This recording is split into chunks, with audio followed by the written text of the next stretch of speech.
계속해서 박수치며 하나님을 높여드립니다. 선하신 주님, 위대하시고 진실하신 주님을 찬양합니다. 주의 선하심과 진실함을 담기 원해. 그의 빛으로 나갈 때 그 성품 닮아가네. 빛을 닮아갈 때 주가 주신 자유함으로 옳은 대로 돌아와서 별같이 비추네. 빛으로 비추시네. 어둠이 드러나고 나를 숨은 허물에서 벗어나게 하시네. 빛으로 비추시네. 어둠이 밝혀지고 빛 대신 우리 주와 그 생명길 가네. 아멘.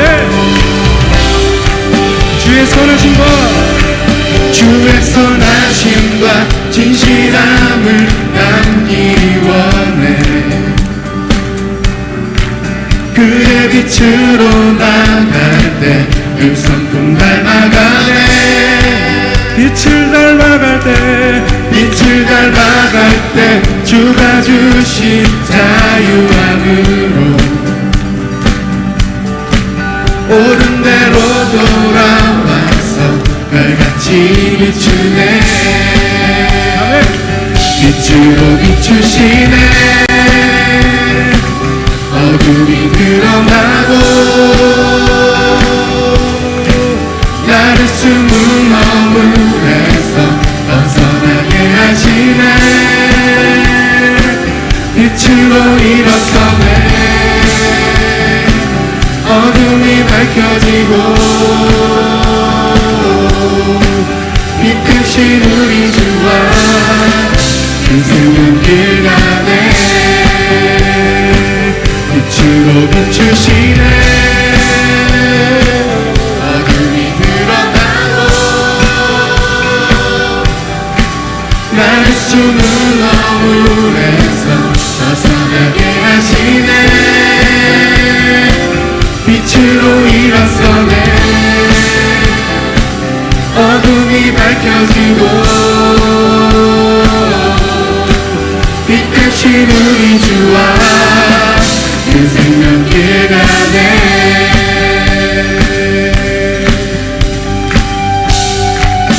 우리 저희를 따라서 선포하실까요? 내 영혼아 일어나 주의 빛 발하라. 주의 영광이 우리 위에 임하였네. 우리 여러분들만 선포할게요. 내 영혼아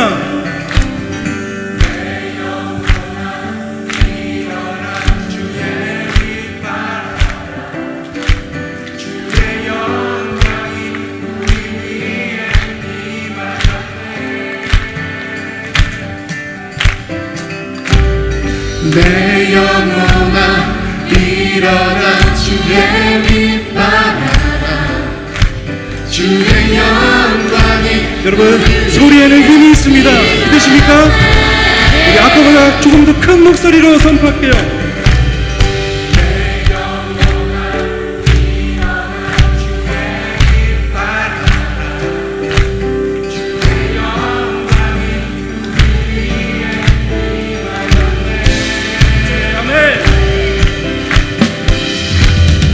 내 영혼아 일어나 주의 빛 발하라. 주의 영광이 우리 위에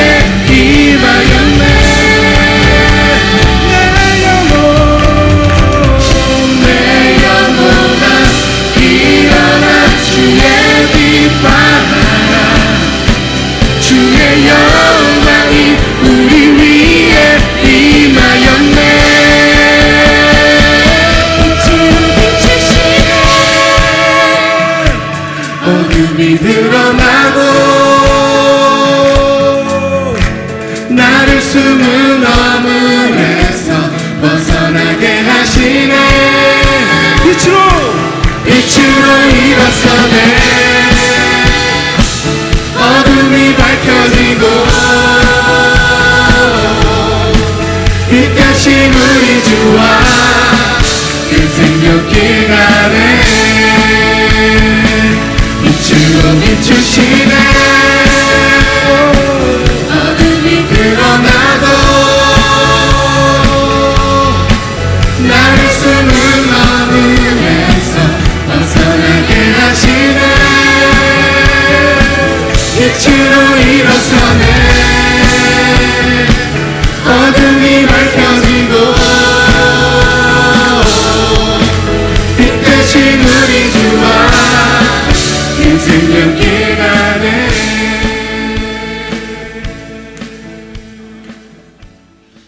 오늘 말씀은 채색 옷을 입은 요셉이라는 제목으로 은혜를 나누겠습니다.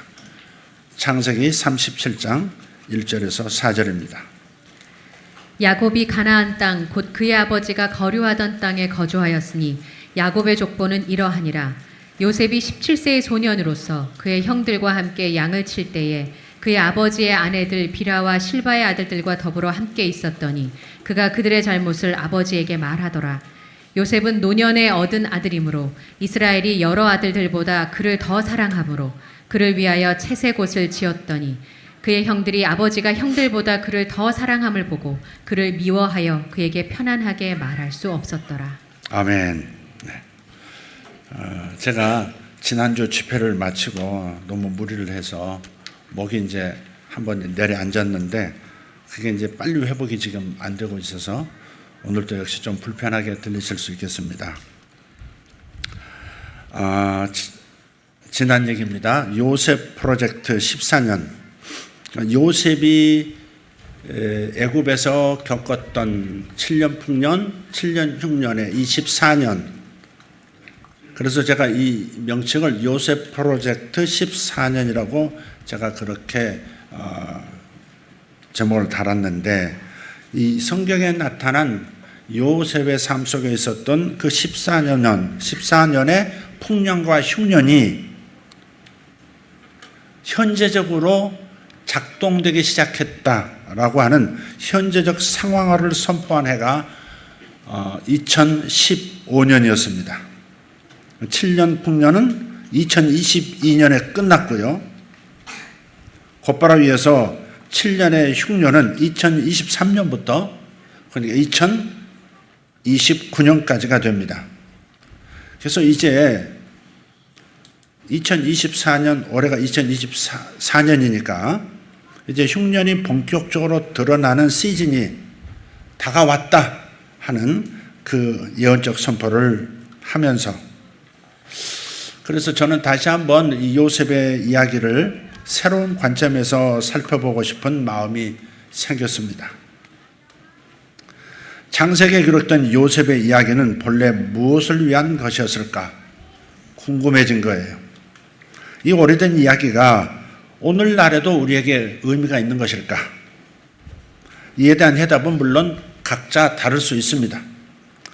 그동안 어떤 사람들은 요셉의 이야기 중에서 꿈을 중요한 테마로 여기기도 했고 어떤 분들은 요셉에게서 가장 이상적인 리더십이 무엇이냐 이것을 찾기도 했습니다. 이분들의 이야기가 다 의미가 있고 중요하지만 이번에 저는 요셉이라고 하는 이 인물이 어떤 과정을 통해서 영적으로 성장했는가 이 부분을 좀 보려고 합니다. 물론 창세기가 요셉의 영적 성장 과정을 체계적으로 우리에게 알려주고 있지는 않습니다. 하지만 요셉의 이야기 속에는 요셉이 어떤 과정을 통해서 영적으로 성장해 갔는지 그것을 엿볼 수 있는 모티프가 있어요. 그 모티프가 요셉이 입었었던 옷입니다. 성경을 보면 아담과 하와가 입었던 가죽옷으로부터 시작해서 예수님께서 십자가에 오르시기 전에 벗기우셨던 옷, 그리고 요한계시록의 흰옷에 이르기까지 다양한 옷 이야기가 기록되어 있습니다. 요셉이 입었던 옷들은 그의 파란만장했던 삶을 잘 보여줘요. 하나님께서 그를 영적으로 성장시키실 때마다 요셉에게 다른 옷을 입혀주셨습니다. 따라서 성경을 읽으면서 요셉이 입고 있던 옷을 잘 관찰해 보면 하나님께서 어떤 과정을 통해서 요셉의 영성, 요셉의 성품, 요셉의 그릇을 빚어가셨는지 알 수 있게 됩니다. 요셉은 채색 옷을 입은 모습으로 성경에 처음 등장해요. 청년기까지는 아름다운 채색 옷을 입고 살았지만 요셉의 이 채색 옷은 나중에 형들에 의해서 벗겨지게 되고 그는 애굽의 노예로 팔려가게 됩니다. 이제 채색 옷 대신에 노예의 옷을 입게 되었고 요셉은 보디발의 집에서 종살이를 하다가 그 보디발 장군의 아내에게 억울하게 누명을 쓰고 종의 옷 대신 죄수의 옷을 또 입게 됩니다. 이후 바로의 꿈을 해석해서 애굽의 총리가 된 요셉, 드디어 영광스러운 세마포 옷을 입게 됩니다. 요셉은 애굽의 총리로서 그 사명을 다하면서도 자기 가족을 고센 땅에 잘 정착시켜서 하나님께서 아브라함에게 큰 민족을 이루리라 하신 그 예언하신 그 뜻을 성취합니다. 이 14년 기간 동안에 출연하는 요셉이라고 하는 것은 우선 자기 안녕도 있지만 자기 가족부터, 자기 가문부터 살려내야 하는 책임이 있는 겁니다.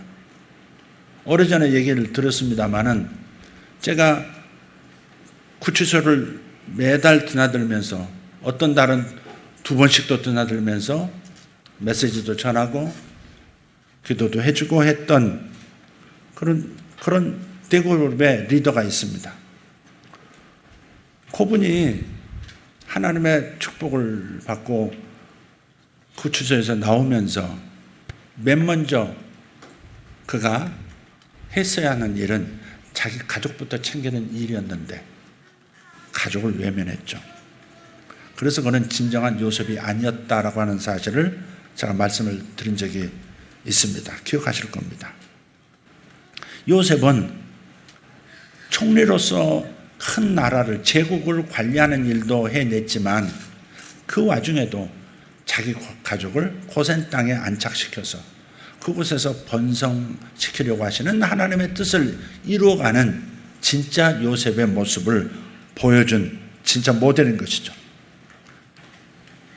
그 후에 하나님의 부르심을 받고 이제 총리의 그 세마포 옷을 벗고 이제 수의를 입은 채 영원한 안식으로 들어갑니다. 그런데 여기서 붙잡아야 할 중요한 포인트가 하나 있습니다. 그것은 단 한 차례도 요셉 자신이 자원해서 옷을 입지 않았다는 겁니다. 이게 중요합니다. 요셉이 채색 옷을 입은 것은 아버지 야곱 때문이었고 종의 옷을 입게 된 것, 노예 옷을 입게 된 것은 형들 때문이었고 죄수의 옷을 입게 된 것은 보디발의 아내 때문이었습니다. 또 세마포 옷을 입게 된 것, 그리고 애굽의 총리가 된 것은 전적으로 애굽왕 바로 때문입니다. 그런데 이 모든 일의 배후에 하나님이 계시더라 하는 것이 우리가 잡아야 될 포인트예요. 이 모든 일의 배후에 하나님이 계셨다. 요셉의 이야기를 읽다 보면 하나님께서 단 한 번도 요셉 앞에 나타나지 않으셨다는 사실을 발견합니다. 아버지 야곱은 꿈에서라도 하나님을 만났고 주님의 음성도 들었고 사람의 모습으로 나타난 천사와 씨름을 하기도 했습니다. 증조 할아버지 아브라함에게는 하나님께서 친히 사람의 모습으로 방문하기도 하셨어요. 그런데 요셉에게는 이런 체험이 없습니다. 그에게 있었던 영적 체험이라고 하는 것은 고작 17살 때 꾸었던 2번의 꿈이 전부입니다. 사실 이 꿈조차 하나님을 본 게 아니에요. 하나님께서 보여주신 미래의 극히 일부를 본 것뿐입니다. 그런데도 요셉은 언제나 하나님과 동행하는 모습을 보여줘요. 하나님 경험이 이렇게 적은데도 불구하고 평생을 하나님과 동행하는 모습을 흐트러뜨리지 않는 거예요. 하나님의 존재에 대해서, 하나님이 함께 하심에 대해서 조금도 의심이 없습니다. 그래서 요셉은 자신의 옷이 타이에 의해서 벗겨지고 또 새로운 옷이 입혀질 때마다 그 배후에 하나님께서 계신다 하는 것을 믿고 전적으로 신뢰하면서 살았던 것 같습니다. 우리는 요셉이 입었던 옷을 이제 하나하나 살펴보면서 그 과정에서 요셉이 어떻게 성장해 나갔는지 이것을 알아갈 겁니다. 요셉이 입었던 옷은 요셉이 어떤 삶을 살았고 어떤 과정을 거쳐서 영적으로 성장하게 되었는가를 보여주는 하나의 상징임을 아시게 될 겁니다. 그리고 무엇보다 중요한 우리의 기대가 있습니다. 나는 지금 어떤 옷을 입고 있느냐 하는 겁니다. 나는 지금 어떤 옷을 입고 있는가?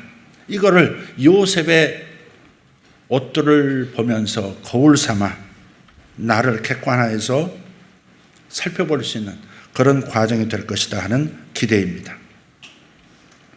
자, 이제 본문의 말씀을 다시 한번 읽어보겠습니다. 창세기 37장 1절에서 4절인데요. 전부 같이 읽도록 하겠습니다. 야곱이 가나안 땅 곧 그의 아버지가 거류하던 땅에 거주하였으니 야곱의 족보는 이러하니라. 요셉이 17세의 소년으로서 그의 형들과 함께 양을 칠 때에 그의 아버지의 아내들 비라와 실바의 아들들과 더불어 함께 있었더니 그가 그들의 잘못을 아버지에게 말하더라. 요셉은 노년에 얻은 아들이므로 이스라엘이 여러 아들들보다 그를 더 사랑하므로 그를 위하여 채색옷을 지었더니 그의 형들이 아버지가 형들보다 그를 더 사랑함을 보고 그를 미워하여 그에게 편안하게 말할 수 없었더라.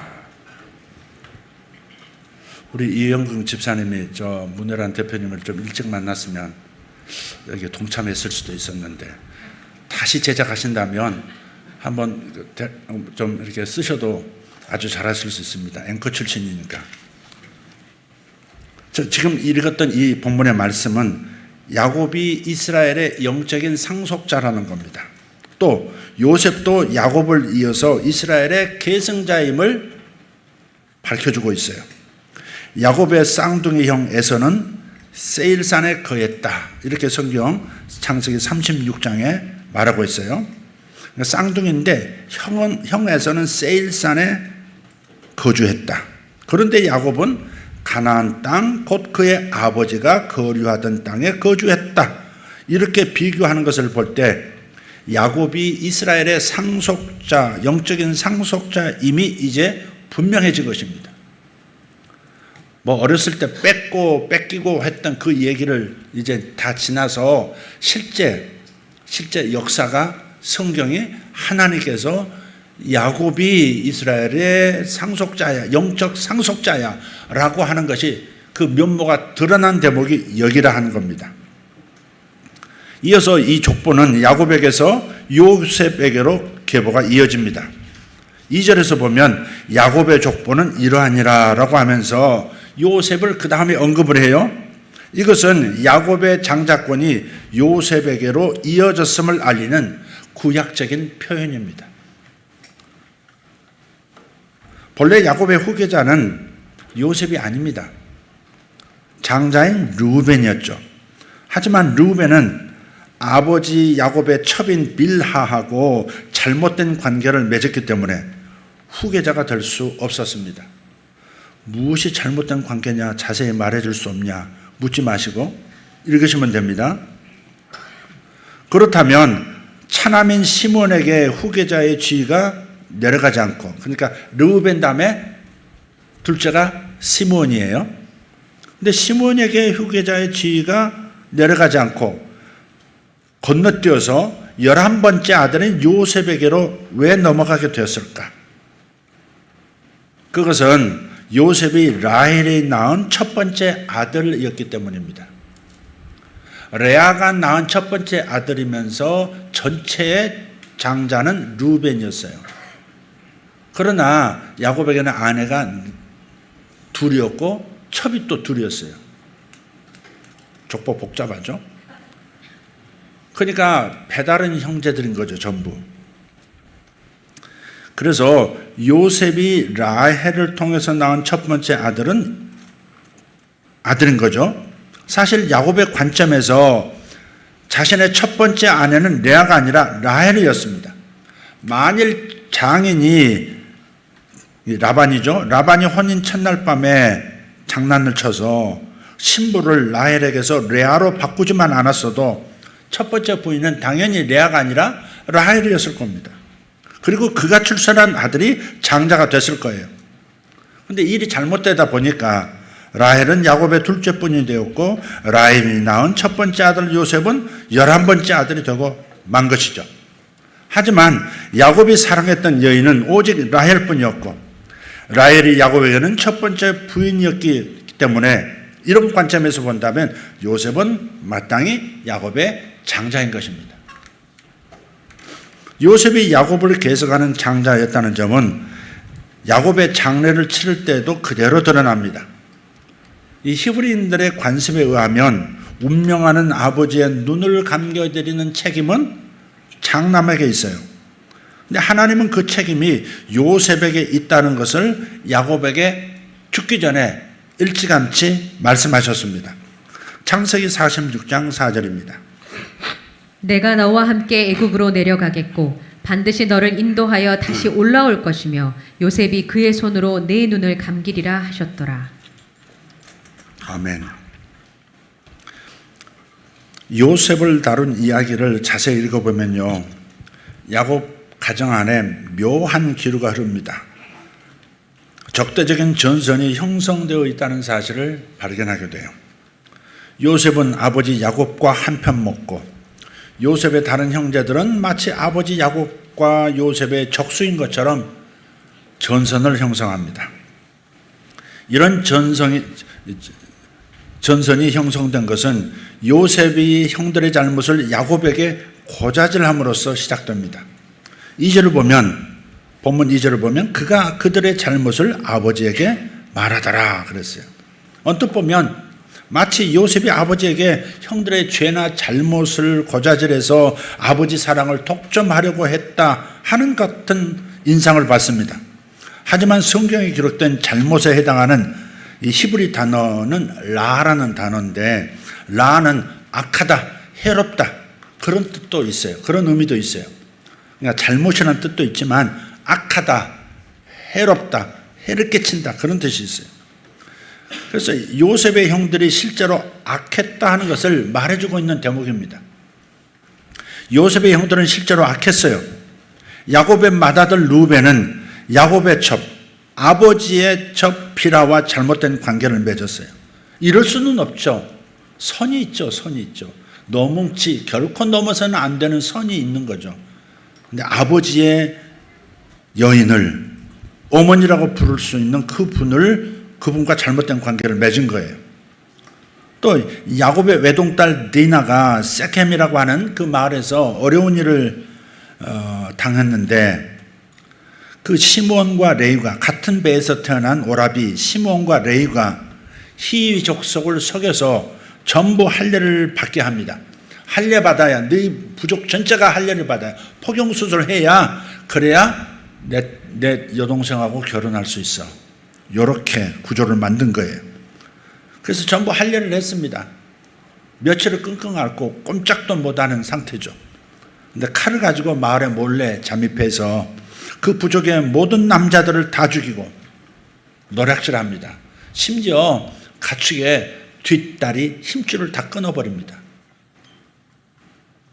그러니까 그 생명체 노릇을 못하도록 힘줄을 다 끊어버려요. 사람도 죽였고 남은 여성들과 자녀들이 살아갈 수 있는 경제적 기반도 완전히 몰락을 시켜버린 거죠. 이처럼 요셉의 형들이 실제로 악했기 때문에 야곱은 요셉을 통해서 다른 아들들의 근황을 늘 보고하도록 그렇게 했던 것으로 보입니다. 그렇기 때문에 형들의 잘못된 행위를 아버지에게 전한 요셉의 동기는 순수한 것이었다, 이렇게 말할 수 있습니다. 형들을 깎아내려서 아버지의 사랑을 독차리 하려고 한 것이 아니라 그저 아버지의 명령에 따라서 그렇게 한 것이죠. 실제로 창세기 37장 13절 이하를 보면 야곱이 요셉을 다른 아들들의 노동 현장에 보내서 그들이 얼마나 열심히 일하는지, 얼마나 게으르지는 않는지 그 근황을 파악하고 자신에게 보고하라고 하고 있습니다. 그래서 요셉은 아버지와 자연스럽게 한편이 되어서 형들을 관리하는 일을 했던 것입니다. 이처럼 요셉의 가정은 편이 나뉘어져 있었고, 따라서 요셉의 가정에는 늘 긴장감이 감돌았고, 요셉의 형들은 요셉을 미워할 수밖에 없는 상황이 됐습니다. 여러분, 가정마다 다 호흡이 잘 맞는 가정, 조화로운 가정도 있는가 하면 어떤 면에서는 보이지 않는 실금이 가 있는 경우도 있어요. 우리가 어차피 요셉의 이 옷들을 살펴보면서 우리가 나는 어떤 옷을 입고 있는가를 스스로 객관화시켜보자 이렇게 했으니까 이런 말씀을 들으면서 여러분 가정은 온전히 연합되어 있는지, 굵은 선은 그어져 있지는 않는지, 혹은 가는 선이 그려져 가고 있지는 않는지 살펴볼 일입니다. 그리고 기도하셔야 되겠죠. 야곱과 요셉의 관계는 요셉이 입고 다니던 채색옷에 고스란히 드러납니다. 야곱은 요셉에 대한 사랑을 숨길 마음이 전혀 없는 것 같아요. 편애한다 하는 말을 듣는 것을 주저하지 않습니다. 아버지에 대한 원망, 이런 거, 형제들의 갈등, 이런 것도 상관 안 하는 것처럼 보여요. 아무리 읽어봐도 아버지 야곱은 요셉에 대한 그 뜨거운 사랑을 감출 생각이 없습니다. 그래서 요셉에게 채색옷을 입혀서 노골적으로 자신의 편애를 드러냅니다. 창세기 37장 3절 4절. 요셉은 노년에 얻은 아들이므로 이스라엘이 여러 아들들보다 그를 더 사랑하므로 그를 위하여 채색옷을 지었더니 그의 형들이 아버지가 형들보다 그를 더 사랑함을 보고 그를 미워하여 그에게 편안하게 말할 수 없었더라. 그러니까 야곱이 요셉에게 입힌 채색옷은 편애의 상징입니다. 이 채색옷은 가운식으로 된 그런 겉옷인데요. 소매가 깁니다. 손목을 덮습니다.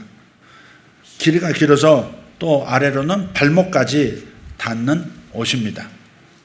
이런 화려한 옷은 여자로 말하자면 궁중의 공주나 입던 옷, 다시 말해서 고귀함의 표시입니다.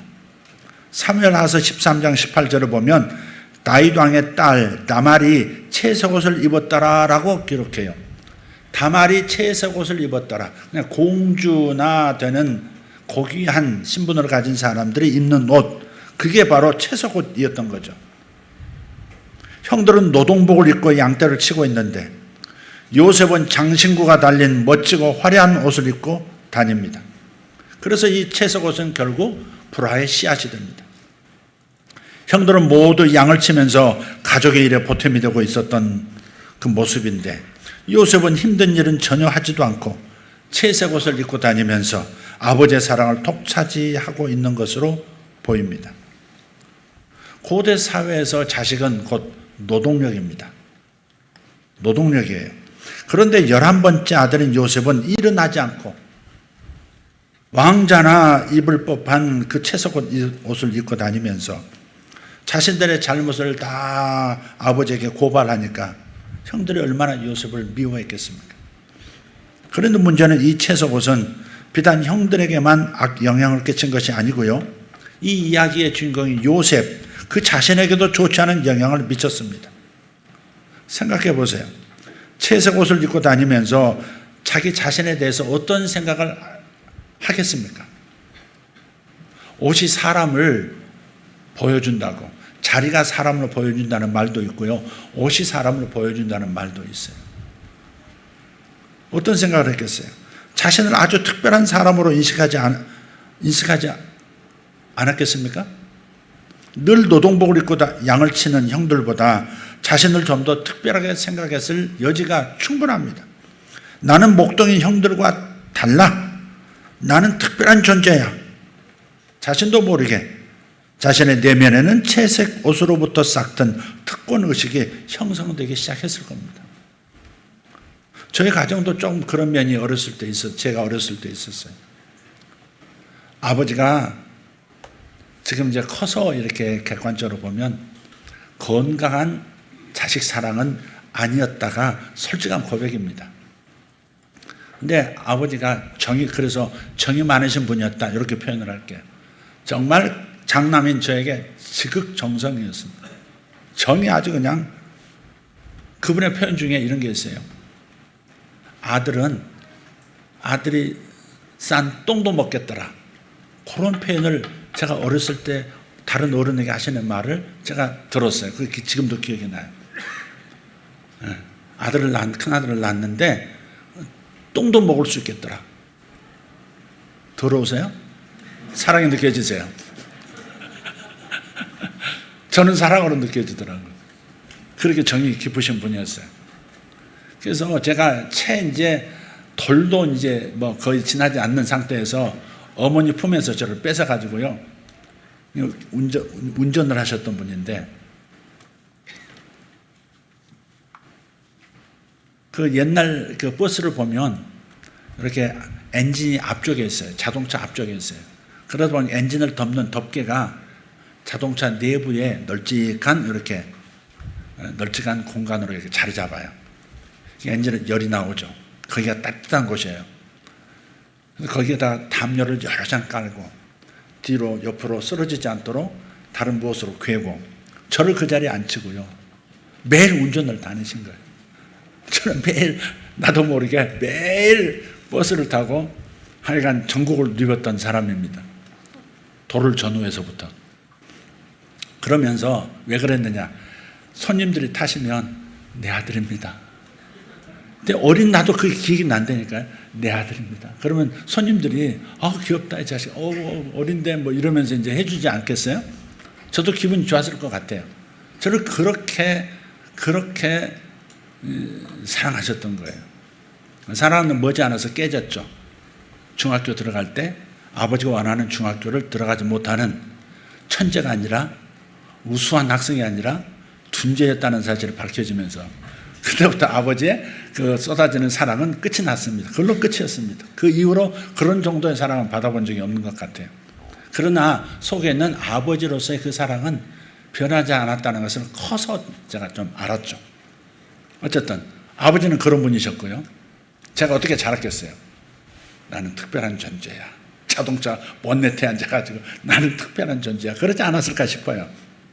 저희 어머니는 이제 초등학교 들어가면서부터는 아버지의 사랑은 멀어지고 어머니의 사랑이 이제 집중되기 시작했어요. 어머니는 정말 어머니의 치맛바람 이루 말할 수가 없었어요. 항상 선생님을 만나요.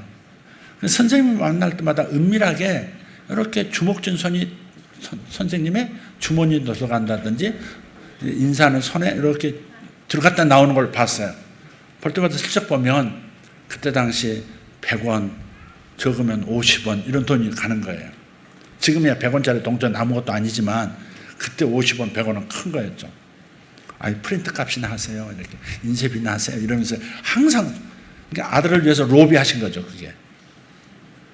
초등학교 5학년, 6학년 이제 입시가 있으니까 그러니까 이제 겨울에도 이제 공부를 이제 다 열심히 할 수밖에 없는데 겨울이 돼서 이제 점심 시간이 되면 전부 이제 싸운 도시락 가지고 먹어요. 담임 선생님도 그 도시락을 이제 꺼내서 이제 드시는 건데 11시 한 50분쯤 되면요. 저쪽 창문에 톡톡 소리가 들려요. 그럼 그 창문 곁에 앉은 우리 친구가 창문을 열어주면 쟁반 이렇게 넙죽한 쟁반 하나가 보에 쌓여서 싹 들어옵니다. 근데 늘 보는 거니까 우리 친구들은 그걸 해서 제가 어느 줄에 몇 번째 칸에 앉았다. 어머니는 꿰고 계세요. 그래서 이렇게 그 창문을 정확하게 아세요. 바로 톡톡 해서 보면 제 앞에 도달하면 이렇게 뚜껑을 열어보면 김이 무럭무럭 나는 밥에 김이 무럭무럭 올라오는 찌개에 생선에 한 10가지 반찬이 들어있습니다. 선생님도 도시락 드시고 계시는데 모두가 차가운 도시락을 먹는데 저 혼자 다. 근데 그게 부끄럽다는 생각을 못했다는 거죠.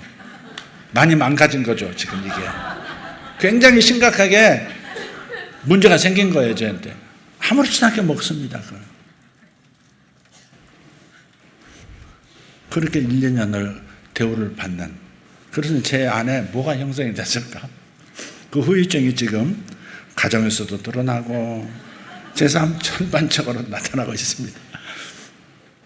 어쨌든 그래서 이제 우리 동생들은 왜 형만, 왜 오빠만, 이게 여기까지 목구멍에 차 있는 거예요. 이순희 관사, 왜 오빠만, 왜 오빠만.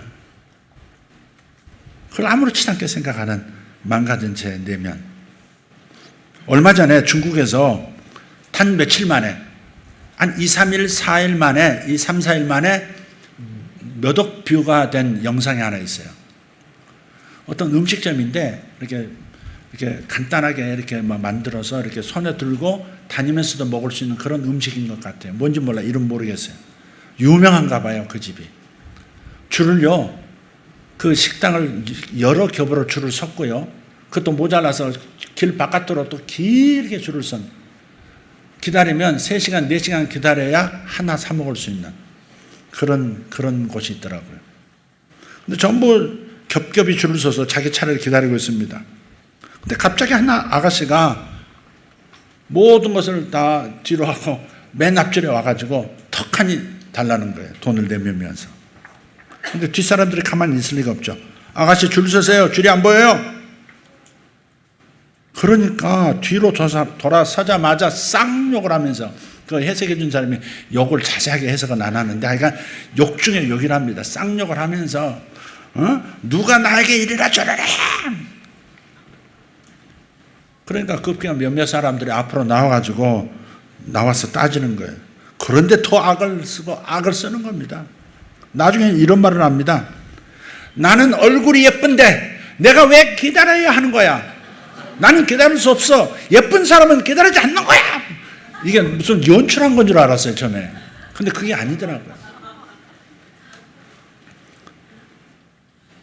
나중에 그렇게 말을 하는 거예요. 결국은 내가 예쁜데 누가 나를 감옥을 쓰는. 근데 얼굴을 보니까 나중에 거기서는 자막처를 이렇게 했는데 다른 그 유튜버가 그걸 또 이렇게 얼굴을 드러냈어요. 이렇게 보니까 그렇게 말할 수 있는 얼굴이 아니더라고요. 그렇게 말할 수 있는 얼굴이 아닌데 자신은 천상천하 유아독존의 얼굴을, 거울하고 누가 세상에서 제일 예쁘니? 이유.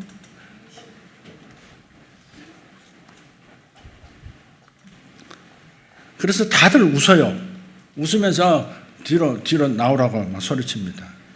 그러니까 또 웃었다고 또, 야, 너 나에게 사과해. 너도 사과해. 뭐 이렇게. 사과해 이것들아.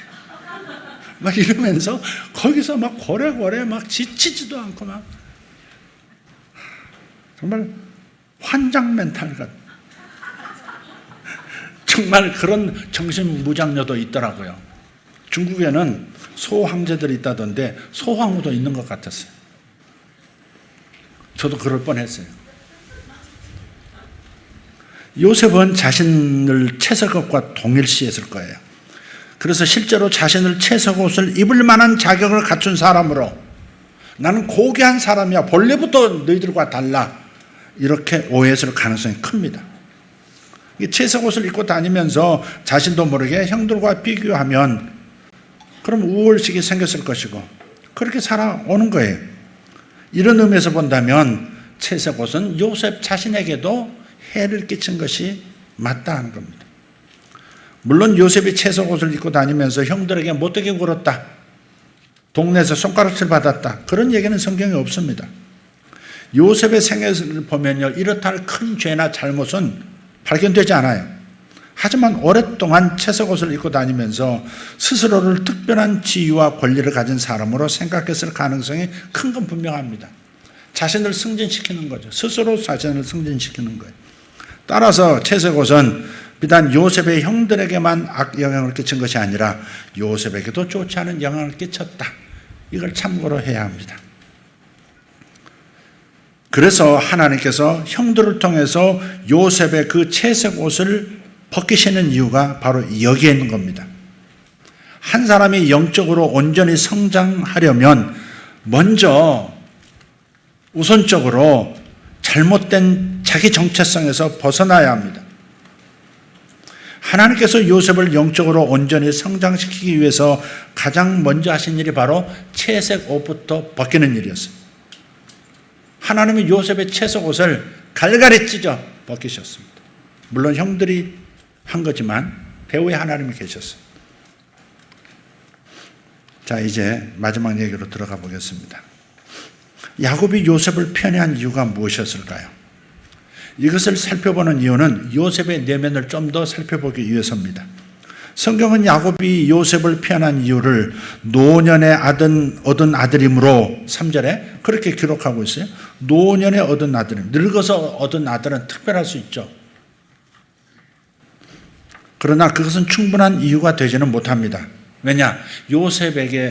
요셉보다 더 늦은 나이에 얻은 베냐민도 있거든요.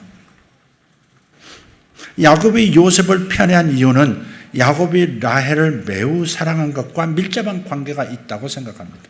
성경은 창세기 29장 17절에서 레아는 시력이 약하고 라헬은 곱고 아리따우니, 이게 비교가 됩니까? 시력이 약한 거하고 곱고 아리따운 거하고 비교가 뭐가 돼요?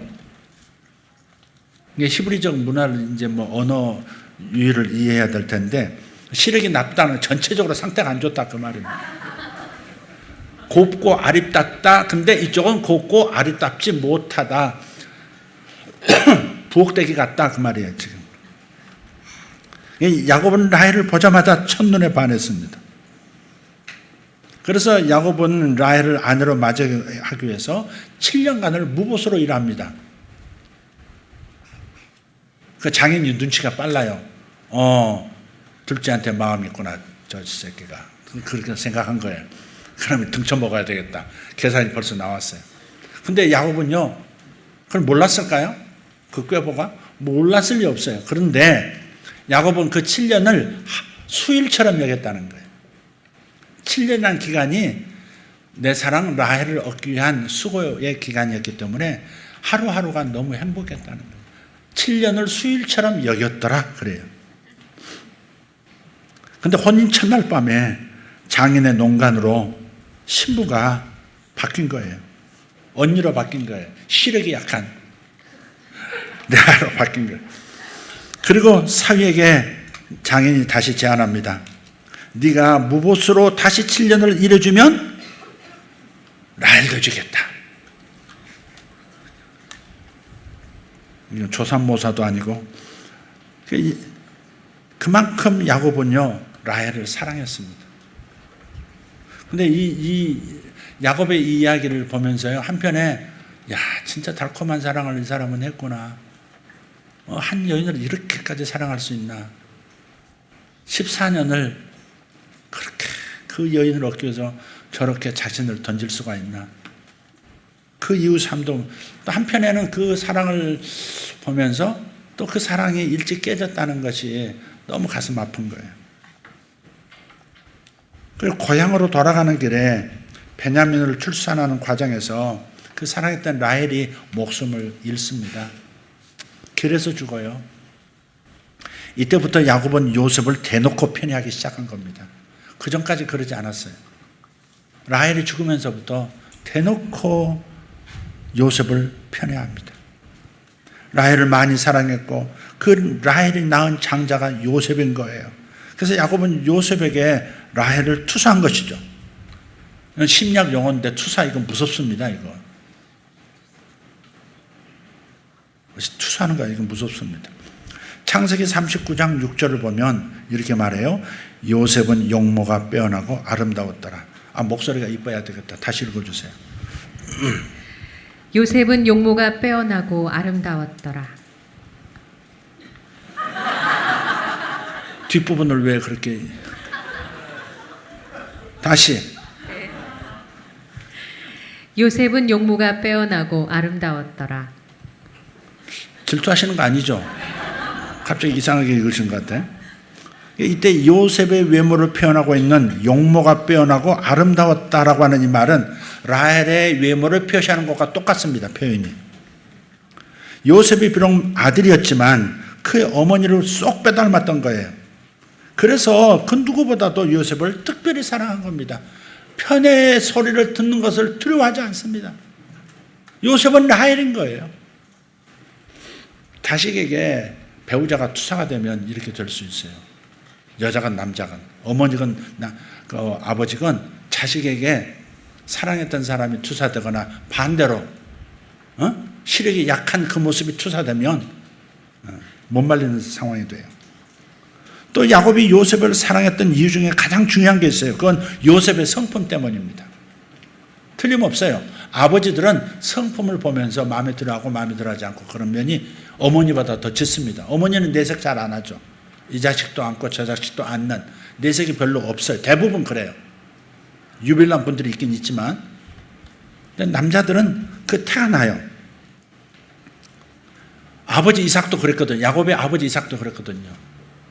자기는 조용한 사람인데 자기 장남은 쌍둥이 중에 장남은 거칠고 남자답고 야성적이고 가슴에 털도 있고 시커먼 털에 하트형으로 이렇게 딱 그려져 있고 이렇게 너무 마음에 들어요. 그런데 야곱도 요셉을 사랑하면서 요셉의 성품이 너무 만족스러운 거예요. 요셉의 형들은 대단히 폭급합니다. 성격이 난폭하고 급했던 사람들이에요.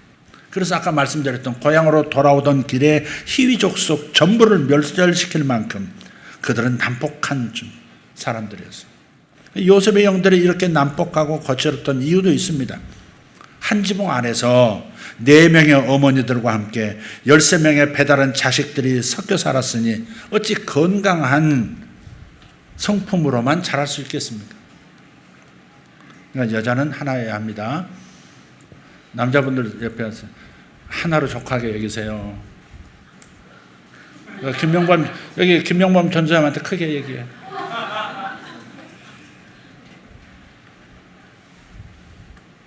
최 집사님, 김명범 전소장한테 크게 얘기해 주라니까. 뭐라고? 나를 보고 얘기하지 말고 저기 보고 얘기하라니까.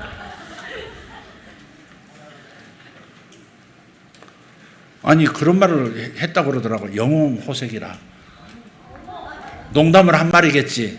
그지만 죽어가야 하는 것입니다. 절대 그러면 안 됩니다. 네. 건강할 수가 없어요. 건강할 수가 없어요. 태어나면서부터 어머니들의 질투를 보아왔고요. 그래서 자식들도 서로 시기하고 질투하면서 편가르면서 살았습니다. 그 속에서 살아남기 위해서 강해지고 난폭해지지 않을 수가 없었던 거죠. 그런데 이에 비해서 요셉은요, 대단히 온순해요. 성실한 성품을 지녔어요. 다른 형제들은 다 아버지를 근심시켰지만 요셉만큼은 온순하고 성실해서 그래서 아버지 야곱으로부터 그 많은 사랑을 받았던 겁니다. 그리고 실제로 요셉은 평생 온유했고요. 온순했고 성실하게 삶을 살았던 인물입니다. 감옥에서도 성실해요. 얼마나 다른 사람들에게 성실한지 몰라요. 간수장을 대신해서 죄수들을 돌보는 일을 하면서 따까리 하면서 쉽게 말해 그 표정을 하나하나 살피잖아요. 아니 오늘 아침 안색이 왜 그러십니까? 간밤에 어디 기침이 있으셨습니까? 간밤에 뭐 좋지 않은 꿈이라도 꾸셨습니까? 이렇게 표정 보고서 대번에 말을 걸고 문제를 끄집어내고 문제를 해결해 주는 그 정도, 그런 게 리더십 아닐까요? 관심 있는 거. 다른 사람에게 관심 있는, 나에게 관심을 주는 사람을 나는 자신도 모르게 따르게 되어 있습니다. 관심을 받는다. 그러니까 요셉은 그런 사람이었던 거예요. 성실한 사람. 저는 우리 교회 어린 자녀들을 바라보면서 그 부모들을 함께 생각해 보고는 합니다. 사랑받는 아이들은 그 부모들도 사랑을 받는 사람이라는 것을 발견해요. 절대 부모와 자식이 다르지 않더라고요. 우리 서로 인정하는 거지만 아이들 중에는 그렇지 않은 경우도 있습니다. 결코 그 부모를 떼어놓고 생각할 수가 없어요. 하나님을 사랑하고 교회를 좋아하고 예배를 좋아하는 그런 아이들을 보면 저들의 부모들도 마찬가지라는 사실을 발견해요. 사실 아버지 야곱의 손에서 자랄 때 요셉은 득보다는 실이 많았습니다. 채석옷 요셉을 보십시오. 득이 많습니까? 실이 많습니까? 그래서 하늘 아버지께서는 당신의 사람을 땅의 아버지가 더 이상 영향 끼칠 수 없는 것으로 데려가 버리시는 겁니다. 당신이 쓰실 당신의 귀한 아들인데, 하늘 아버지의 아들인데 땅의 아비가 자꾸 망가뜨리니까 다른 곳으로 데려가시는 거예요. 그래서 요셉의 채속옷을 벗기고 노예의 옷을 입히신 겁니다.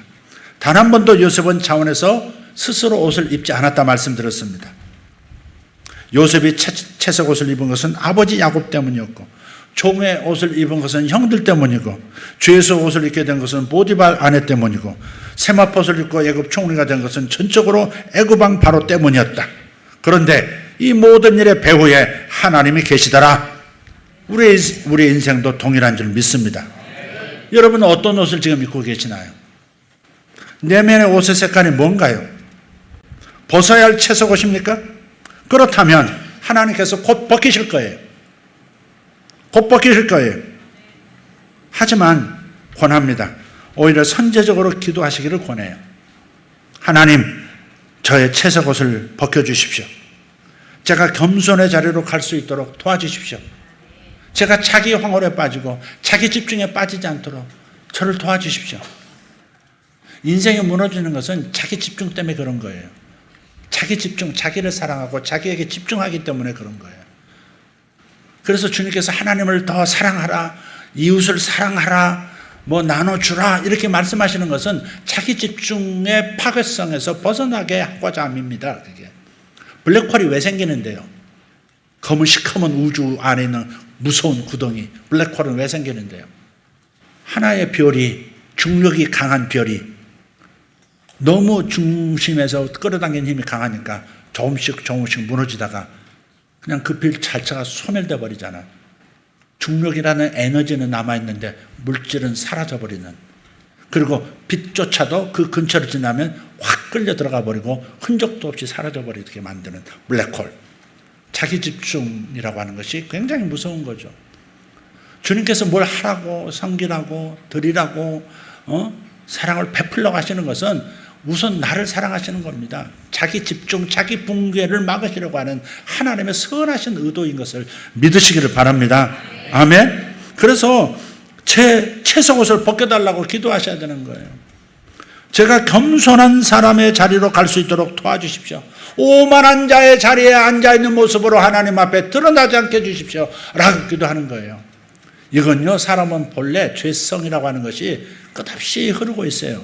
우리의 영은 100% 구원받고 100% 의로 죽고, 그 다음에 죄가 더 이상 들어가지 못하도록, 사탄이 들어가지 못하도록 성령으로 봉인하셨지만, 성령으로 진공파장해 주셨지만, 우리의 마음과 우리의 감정, 생각, 의지, 무엇 기타 등등 우리의 몸의 행실들 전부 죄성이 도도히 아직도 흐르고 있습니다. 여러분 자신 잘 아시잖아요.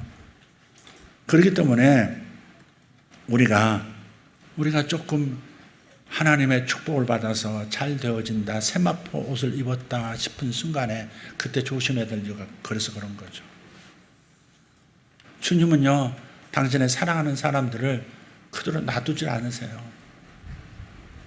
이만하면 이제 누리면서 살아도 되지 않습니까? 제가 뭐 지나친 걸 원합니까? 제가 뭐 큰 욕심이 있습니까? 그저 나누고 베풀겠다는데 주님, 저를 막지 말아주세요. 그렇게 말하지만 주님은 내가 보지 못하는 나를 또 보고 계시거든요. 작은 채색옷 1000조가리 하나를 용납하실 수 없는 분이거든요. 그분이 까다로워서가 아니라 우리를 진정으로 사랑하시고 우리를 영원한 주님의 동반자로 완성시키기 위해서 모든 걸 투자하고 계시기 때문에 손을 대시지 않을 수 없는 거예요. 그래서 우리가 먼저 선제적으로 주님 앞에 나가서 스스로를 깨뜨리고 머리를 조아리고 정수리 숙이고 겸손하게 자기가 하나님의 복을 받았다 하는 그 부분부터 먼저 내려놓는 훈련을 자주 반복하셔야 됩니다. 내려놔야 됩니다. 내가 이거 잘합니다. 저거 잘합니다. 그거 내려놔야 합니다. 아까 말씀드렸듯이 요셉에게 있었던 영적 체험이라는 것이 고작 17살 때 거푸 꾸었던 2차례의 꿈입니다. 이 꿈조차 하나님을 본 것이 아니었고 하나님께서 보여주시고자 하신 미래의 일부분만 보았을 뿐입니다. 그런데도 요셉은 언제나 하나님과 동행을 하더라. 하나님이 함께 하심에 대해서, 하나님 살아계심에 대해서 조금도 의심이 없더라. 그래서 요셉은 자신의 옷이 타이에 의해서 벗겨지고 새로운 옷이 입혀질 때마다 그 뒤에 하나님이 계셨음을 전적으로 신뢰했고, 그래서 삶의 이유를 사람에게서 찾지 않습니다. 삶의 이유를 환경에서 찾지 않는 거예요. 오직 하나님에게서 찾습니다. 하나님의 의도, 하나님의 뜻 가운데서 찾는 거예요. 그래서 하나님이 나를 성장시켜 사용하시기 위해서 그러셨다, 그렇게 늘 고백을 하는 겁니다. 형들이 나를 판 것이 아니라 하나님이 이때를 위해서, 이 기근의 때에 당신들을 살리기 위해서 당신들을 통해서 나를 먼저 애굽으로 보내신 것입니다. 그러니 당신 자신 나를 팔았다고 착하지 마세요. 정죄하지 마세요. 울면서 얘기를 하잖아요. 우리 다 같이 이 부분 가면 다 웁니다. 저도 많이 울어요. 이 대목 가면 막 웁니다. 형들에게 막 하는 얘기. 형들은 요셉을 무서워하고 보복이 두려워서 벌벌 떨고 있고, 아버지 돌아가시자마자 이제 보복이 시작될 거야 해서 벌벌 떨고 있는 형들 앞에서 막 울면서 설득하잖아요. 당신들이 나를 판 것이지만 겉으로는 그러나 하나님이 당신들을 통해서 나를 먼저 이 시대에서 살게 하려고 먼저 나를 보내신 거예요. 그러니까 우리 사람 안에서 해답 찾지 맙시다, 그렇게 얘기하고 있어요. 이 부분이 정말 대단하고 큰 감동을 줘요. 구약 인물이지만 로마서 8장 28절을 이해하고 있었던 것 같습니다. 우리 마지막으로 암송하고 있고 암송해야 될 구절인데요, 같이 한번 읽고 마치겠습니다. 우리가 알거니와 하나님을 사랑하는 자 곧 그의 뜻대로 부르심을 입은 자들에게는 모든 것이 합력하여 선을 이루느니라. 아멘.